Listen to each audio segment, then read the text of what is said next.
Thank you. Great to be back with everyone. Thank you so much, Jennifer, for the extraordinary work you do at Union Settlement. This is a point of pride for all of us.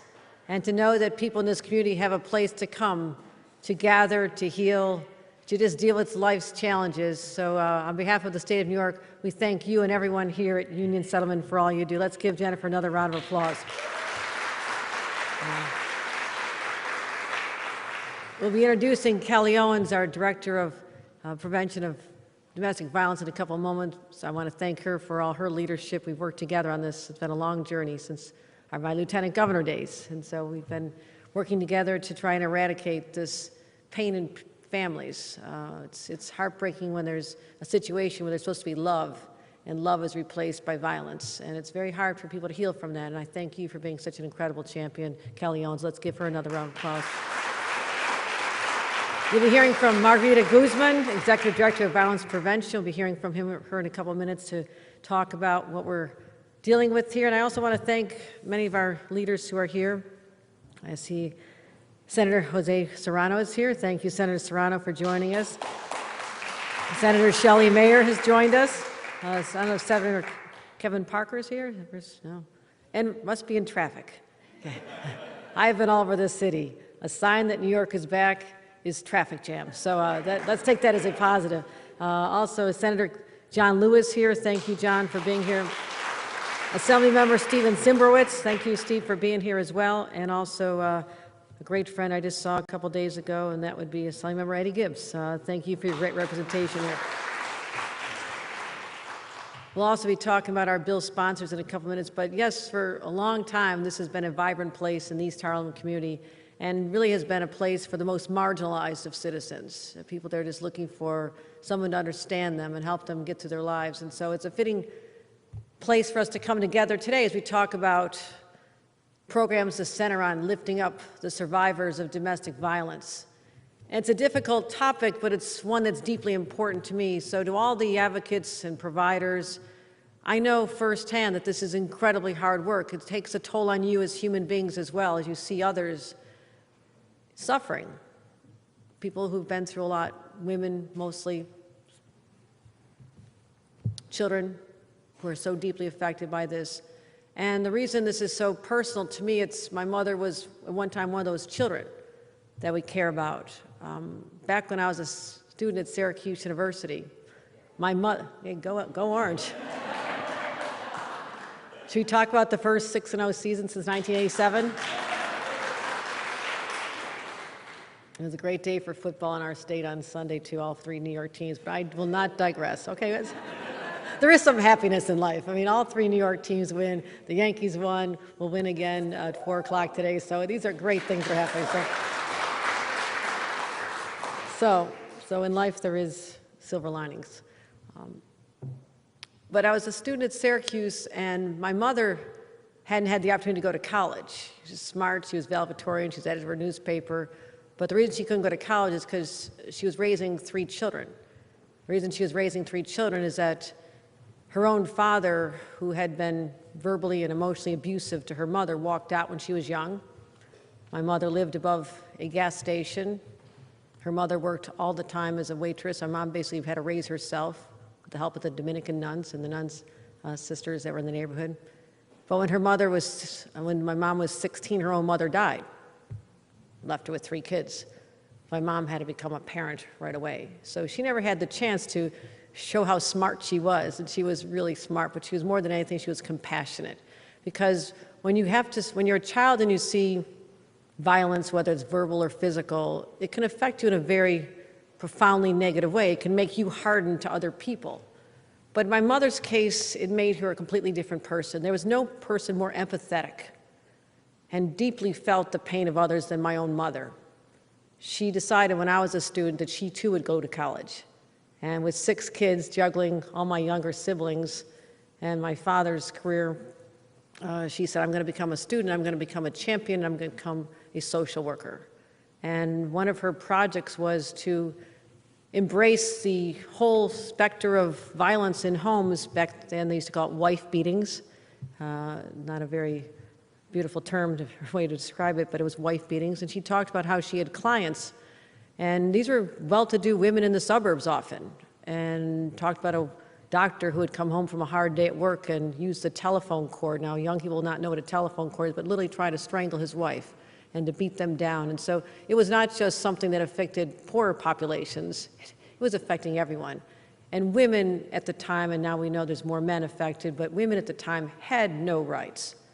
My mother became an advocate, a champion. She went to our state legislature, tried to get hearings. She had hearings held in Buffalo. She allowed people to come forward who had never had their voices lifted up, to talk about what it was like to live in the shadows, because society and indeed law enforcement did not recognize them. It was a time when a woman could call 911 and ask for help.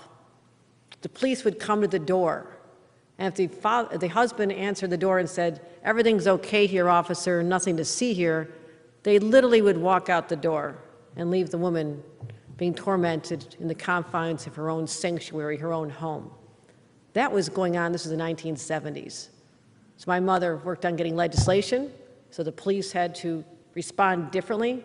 She was involved in starting the first domestic violence home, Haven House. She was one of the founders of the Erie County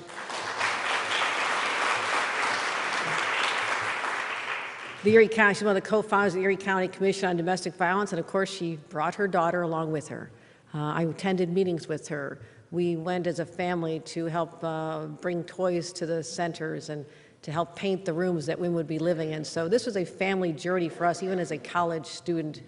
And so I'm proud of that, but I also feel the weight of that responsibility of my mother to carry on in her name. We lost her 8 years ago to ALS. It was horrific to see a woman who's used her own voice for the voiceless to lose her own capacity to communicate because of a horrible illness.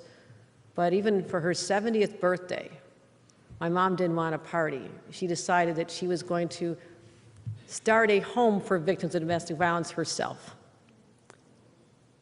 And she named it the Kathleen Mary House. I mean, my name is Kathleen Mary, but it's named after my grandmother, her mother, who had endured so much. It's the Kathleen Mary House.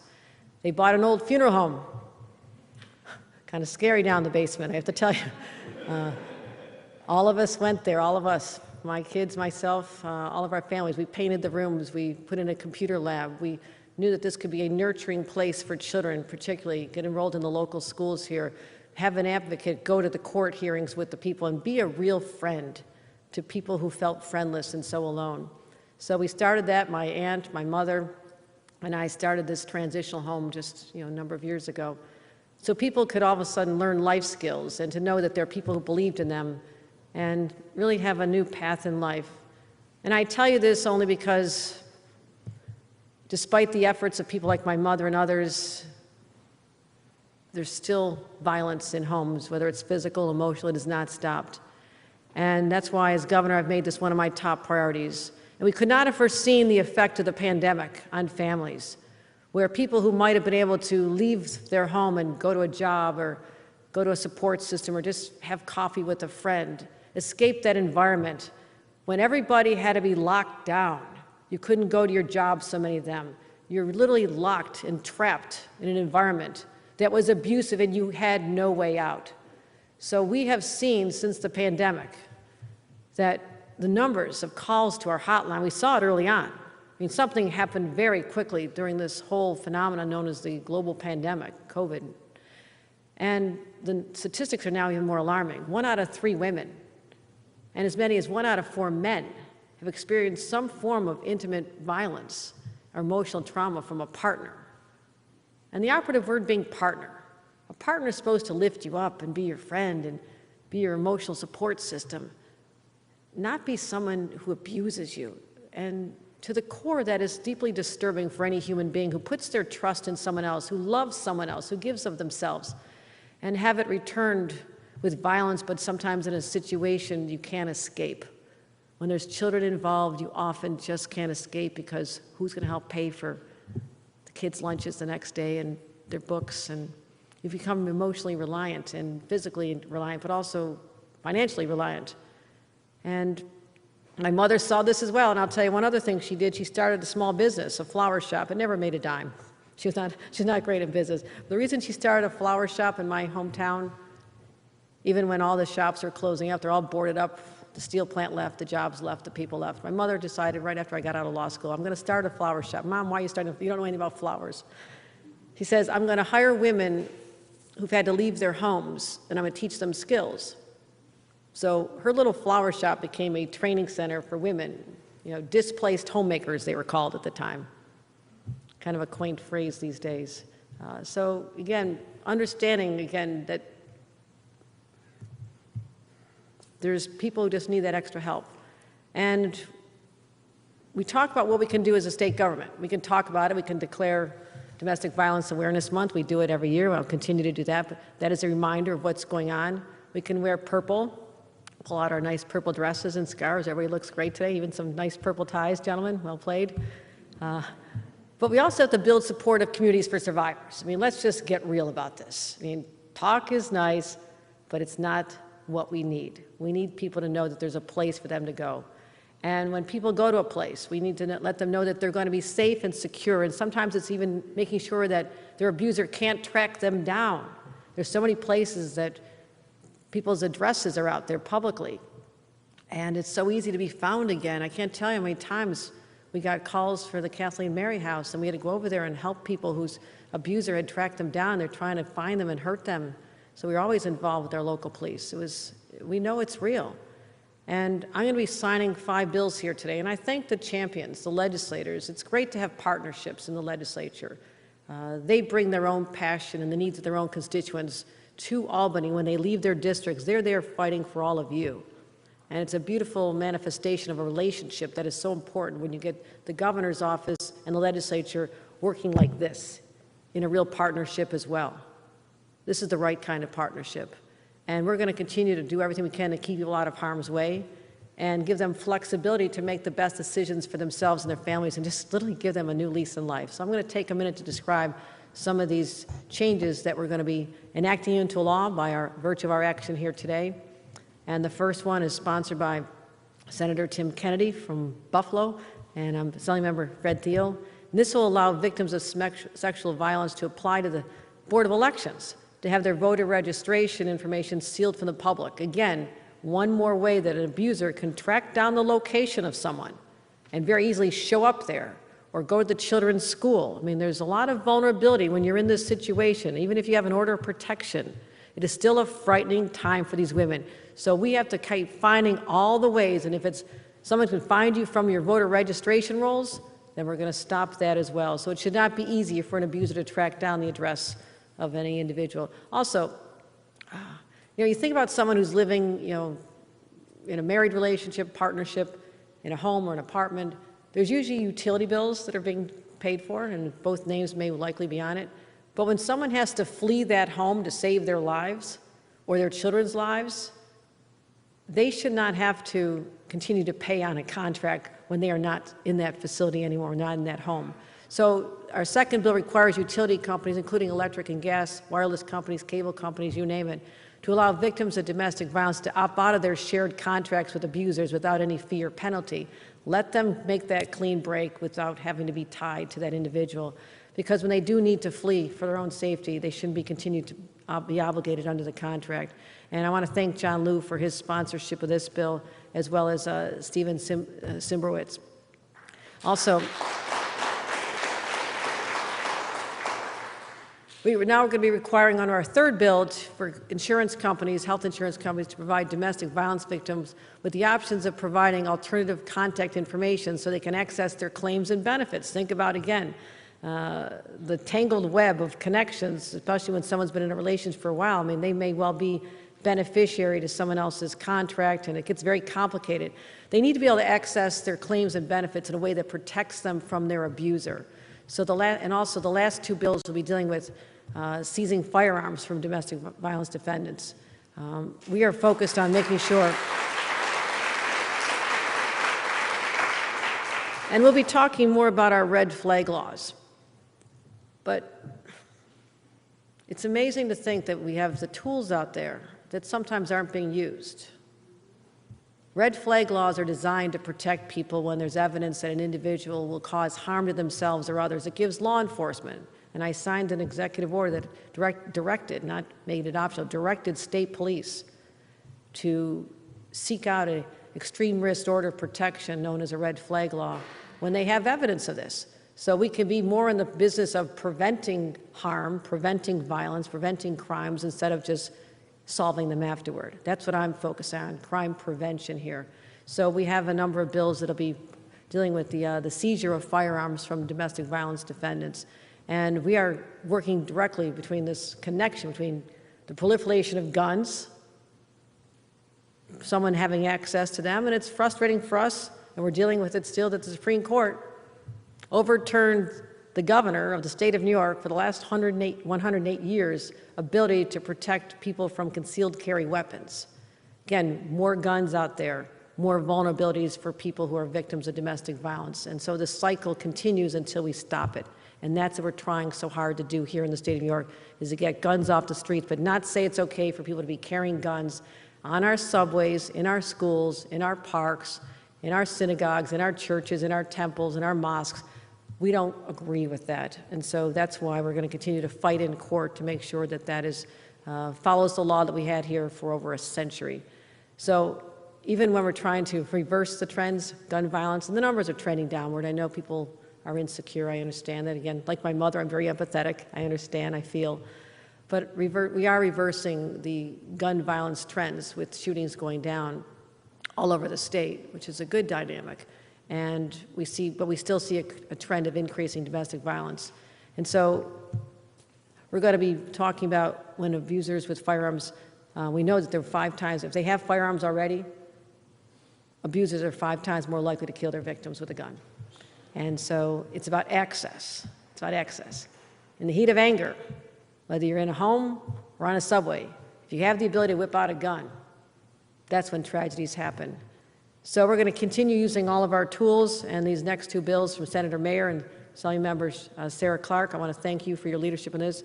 We're ensuring that firearms owned by people subjected to a protective order, there can be seizure of this. They can seize firearms when there's an order of protection, when a judge has already determined that continued possession remains a danger. And this will apply when a defendant willfully disobeys a previous order to surrender the firearm. Because right now, they can be told to surrender the firearm. Guess what happens when they don't do it? Nothing. Nothing. There's no enforcement mechanism. So it's like a toothless tiger. It doesn't do anything. So this is just a common sense way to have a requirement that they be seized when they're subject to a protective order. And also, I want to thank Senator Mayer and Assemblymember Clark for our bill, which protects victims of domestic violence by requiring criminal or family court judges to ask about this. Right now, they don't even ask, do you have a firearm? And they're before you, and there's someone whose life could be in danger, or children whose lives could be in danger, and the family court judge is not required to find out whether or not there's guns in the house. Seems like common sense to me, doesn't it? Well, when I take in 5 minutes the ability to use a pen to correct that wrong, we'll know that we can make people safer. So we're going to be able to do that as well.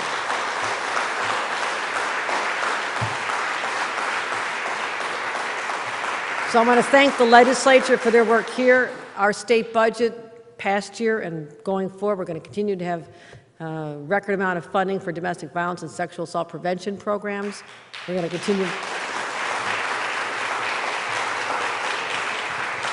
And we're going to continue protecting people from housing discrimination. We've signed legislation to protect individuals from housing discrimination, increase financial assistance, particularly for crime victims overall, but those who are survivors of gender-based violence, and also to protect workers from sexual harassment. And we're the only state in the country that has a cabinet-level agency devoted to addressing gender-based violence as well. So that is how New York State is leading. So I'm proud to say, as I stand here, I do feel my mother's spirit. My mother would be happy to know that her daughter is continuing the work she began when I was back in college. And I know that my own daughter will carry the torch passed to us from our mother, my mother and her grandmother, And my own little granddaughter, Sophia, will know the work that my mother did as well. We're going to carry this on, not just through my family, but hopefully through all families, that we all feel committed toward the common cause of lifting people up, those who've been in situations that none of us want to find ourselves in.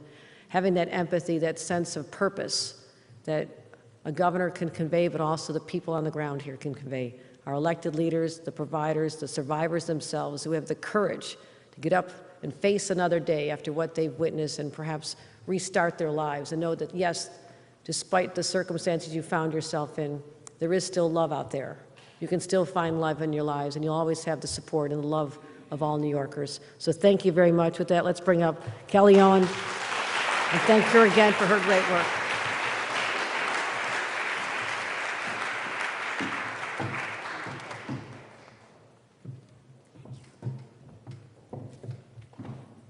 So my job is pretty easy, because I have a governor who knows this subject as well as I do.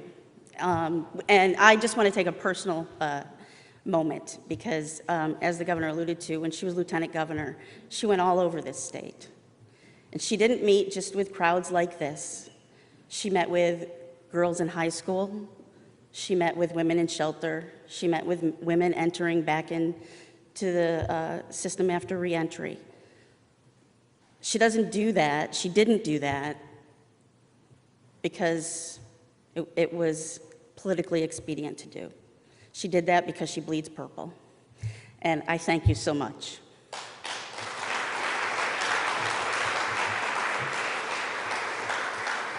So my job today is to talk about OPDV and what we do. We're 30 years old. We're 30 years old this year. And under the first female governor, which is really, really cool, right? We get to think about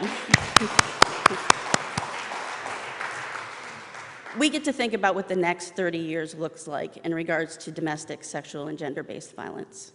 And what do we know the key principles need to be? We know, as the governor said, it needs to be survivor-centered. We need to listen to survivors and understand what they need when they need it, and not just what the system needs from them.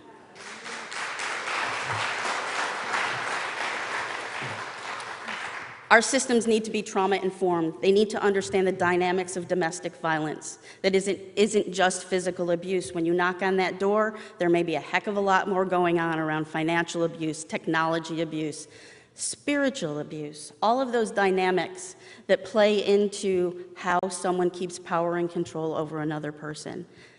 All of us, not just the domestic violence providers, and a shout out to all of you, because you are my friends. You guys do wonderful work. You do it every day on the ground. You take people out of situations that none of us could really think about, so thank you all very much for that. But we also need to think about all the other systems that touch a survivor.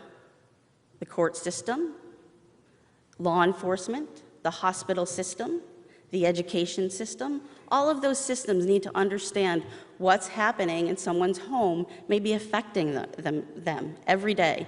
The governor is leading the way in regards to understanding gender-based violence in the workplace. She signed an executive order that says, as an employer, we will do more to protect victims of gender-based violence as an employer.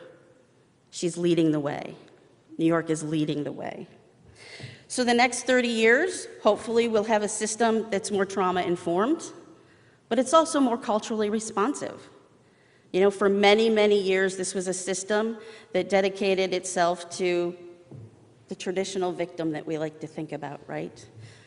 And we left a lot of people and a lot of life experience out of our thinking around program and policy. That's time for that to change. Our systems need to understand the cultural trauma that also comes along with domestic violence.